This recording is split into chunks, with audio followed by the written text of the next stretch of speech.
میرا یہ ہے کہ کیا قربانی عورتوں پر بھی واجب ہے؟ ماشاءاللہ، یہ بھی بہتر سوال ہے۔ دیکھیے، قربانی عورت ہو یا مرد ہو یا والدین ہو یا بچے ہوں، اس میں یہ سمجھنا ضروری ہے کہ قربانی ہر آدمی پر، عاقل، بالغ، مسلمان، مقیم، آزاد، مالدار، 6 چیزیں ہیں۔ یہ 6 چیزیں اس میں پائی گئی، اس پر قربانی واجب ہے۔ عاقل بھی ہونا چاہیے، بالغ بھی ہو، آزاد بھی ہو، قیدی نہ ہو، اور مقیم ہو، مسافر نہ ہو، اور پھر وہ مالدار ہو۔ اب کیا مالداری کی کیا معاملہ ہے کہ اگر انسان کے پاس اس کی حاجت اصلیہ اور حاجت ضروریہ کے علاوہ، جیسے اس کے پاس موٹر سائیکل ہے، گھر کے ظروف ہیں، برتن ہیں، کھانا پکانے کے، بیڈ ہے، مکان ہے، اور کولر ہے، فریج ہے، یہ تمام حاجت ضروریہ میں اشیاء آتی ہیں، استعمال کی چیزیں ہیں، اس سے کوئی نفع حاصل نہیں کرتا، یہ چیزیں مال کی نمو نہیں کرتی، مال پیدا نہیں کرتی۔ ان کے علاوہ اگر اس شخص کے پاس موجودہ دور میں 52.5 تولہ چاندی کے مقدار رقم موجود ہے،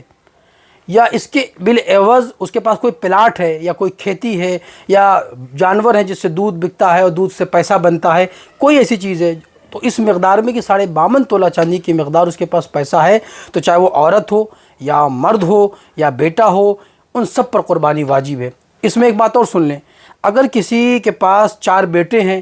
اور 4 بیٹے کی کمائی ہوتی ہے، وہ چاروں لوگ اپنے والد کو کما کر پیسہ دیتے ہیں، اور ان کا اختیار ان کے والد کے پاس ہے، وہ خود مختار نہیں ہے خرچ کرنے کے لیے کہ کہاں خرچ کرنا ہے، کیا خریدنا ہے، ان کا والد مختار ہے، وہ اس معاملے میں اذن نہیں رکھتے کہ کہاں خرچ کریں، تو اس گھر میں سے والد قربانی کرے گا تو سب کی طرف سے قربانی ہو جائے گی۔ اور جس گھر میں 4 بیٹے کماتے ہوں، سب کا سیونگ اکاؤنٹ ہو، سب کا الگ الگ بیلنس ہو، سب مختار ہو، مجاز ہو، معزون ہو، کہ وہ اپنے حساب سے موبائل خرید سکتے ہیں، اپنے حساب سے کپڑے خرید سکتے ہیں، والد کی اجازت ضروری نہیں، اگر ان کے پاس بھی 52.5 تولہ چاندی کی مقدار رقم موجود ہے تو ایسے ان بچوں پر بھی قربانی واجب ہے، الگ سے واجب ہے۔ اسی طرح سے عورت، اگر اس کے پاس زیورات ہیں، سونا چاندی ہے، مال ہے، نقد مال ہے، اور سونا چاندی اس مقدار میں ہے کہ 52.5 تولہ سے زائد ہے، تو اس عورت پر بھی قربانی واجب ہے، اس کو کرنا چاہیے۔ اور ایسے شخص جن کے پاس مال کثیر ہے، تمام ذرائع آمدن ہیں، اور پھر ایسا شخص اگر قربانی نہیں کرتا تو ایسے شخص پر ترک قربانی پر رسول اللہ کی وعید ہے۔ حضور نے فرمایا، من وجد ساعتن فلم یدہ فلا یقربن مصلانا، کہ جو وسعت رکھتا ہو، مال کثیر رکھتا ہو، متمول ہو، اور ایسا شخص مال ہونے کے باوجود قربانی نہیں کرتا، تو حضور نے وعید فرمائی کہ وہ ہرگز ہماری عیدگاہ کے قریب نہ آئے۔ تو کتنا بدنصیب وہ شخص ہے کہ مال کثیر رکھنے کے بعد قربانی نہ کرے، تو رسول اللہ نے اپنی عیدگاہ آنے کے لیے اس کو منع کیا ہے۔ چوتھا سوال یہ ہے کہ قربانی کے لیے جو جانور ہوتا ہے اس کی عمر کتنی ہونی چاہیے؟ اس پہ تھوڑی سی روشنی ڈال دیجیے۔ قرآن عظیم فرقان حمید نے متعدد جگہ ان جانوروں کا ذکر کیا ہے جو قربانی کے لیے استعمال کیے جاتے ہیں۔ البتہ ہم یہاں پر اپنے ماحول اور اپنے معاملات دیکھ کر چند جانوروں کے نام بیان کرتے ہیں، جیسے ہم مینڈھا ذبح کر سکتے ہیں جو 1 سال کا ہو، بکرا 1 سال کا ہو،